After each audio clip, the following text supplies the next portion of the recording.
get right to questions. We'll begin with Joe Bettner, the Norman transcript, and we'll go to Jason Kersey. Joe? Hey, Brian. Lincoln had mentioned that over these next 2 weeks, you plan to the team plans to get a lot of competitive action in. I'm curious, how has this bye week so far been for you guys compared to maybe a bye week last year? Just has it been more intense at all? Yes, sir. We've been attacking each other, working on our craft, getting each other better. So we're definitely, the intensity is definitely up. Okay, Jason Kersey with The Athletic, and then Ryan Aber. Hey, Brian. Thanks for being here today with us. Coming out of the gate the other night, you seemed to sort of be everywhere. Made the first 2 tackles and kind of seemed to be all over the field. Is that how you've always played, would you say? Yes, sir.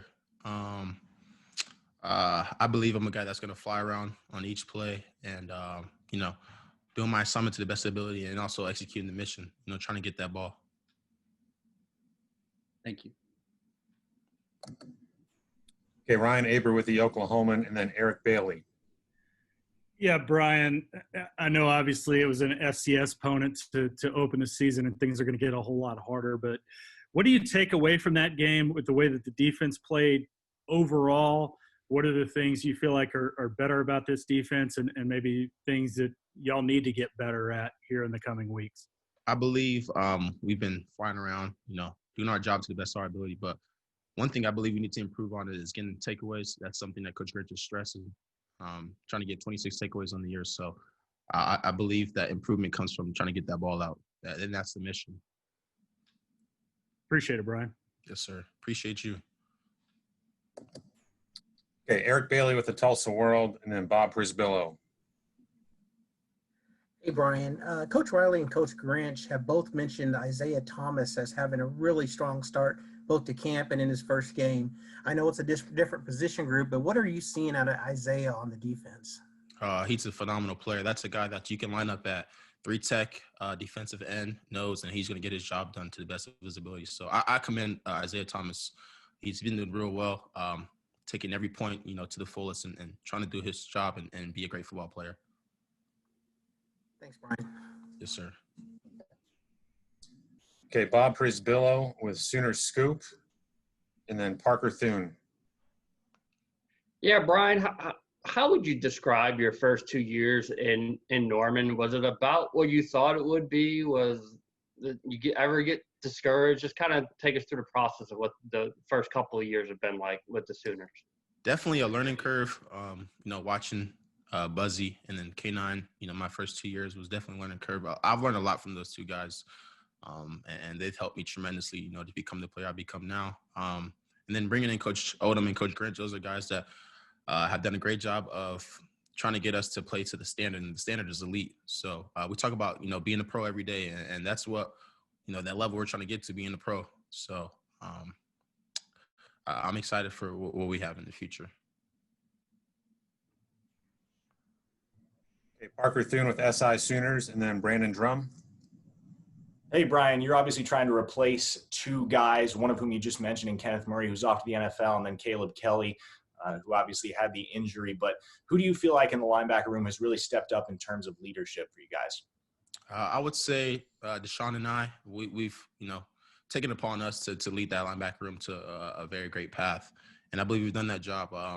Talking about 7 guys in rotation last week, you don't have that in every back room. So we've done a great job of bringing those younger guys along with us and telling them that, hey, an opportunity may come, despite the circumstances. COVID's out there, and, you got to be ready for your opportunity and preparation. So thanks, Brian. Okay, we'll go to Brandon Drum with OU Insider, and then Mason Young. Hey, Brian. Last year you were hit or miss. You came in, you played well at times. This year you came in, it's like you shot out like a cannon the first play of the season. What's changed for you? Is it the mental aspect, the physical aspects, everything? What's the difference between this year and last year for you? Definitely the mental aspect. Last year I was just focusing on, trying to do my job and trying to figure out that the defense my first year. This year I know what everybody up front is doing, everybody in the back is doing, and then what I'm doing, and my play side backer next to me. So I would say the improvement came from mentally.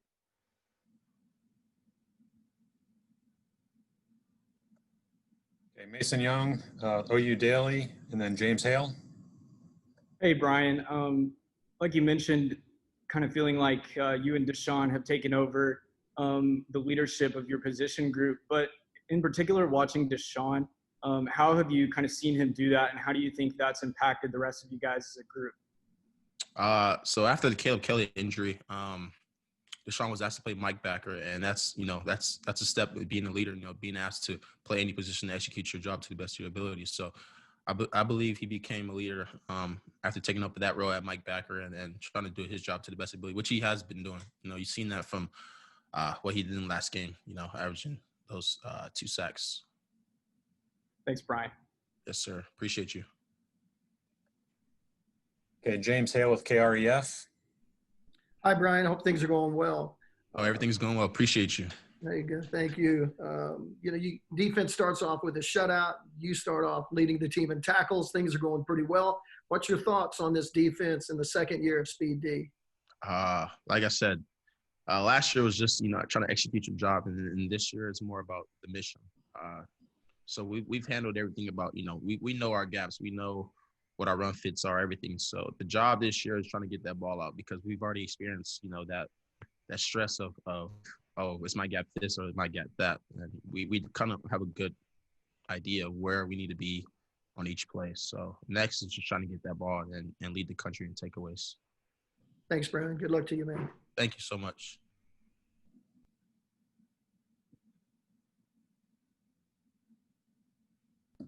We'll go back to Bob Prisbilla with Sooner Scoop. Yeah, Brian, really light-hearted question here. What is the tackle celebration that you do? I've had a lot of people ask me. I'm not quite sure how to describe it. So I do this to let you guys know that Sept the play out. And it's one of my favorite artists' main things. It's called Slime. So I use it for this sniff the play out and Slime as well. Okay, we'll go to Caroline Grace with SI Sooners.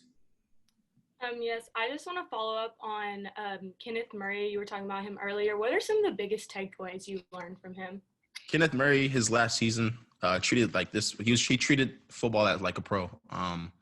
Was at the facility at 4 a.m. watching film with coach, and that's one thing I learned from him. And the film aspect is very important, and that's what I believe he did a great job of. And also, after practice, you'll see Kenneth Murray just in the locker room on his iPad watching film. And that's something I definitely want. The mental aspect of playing linebacker is huge. And that's what I believe I committed myself to doing, trying to figure out what everybody up front is doing, what everybody in the back room is doing, and then also my safeties and corners are doing on each particular play.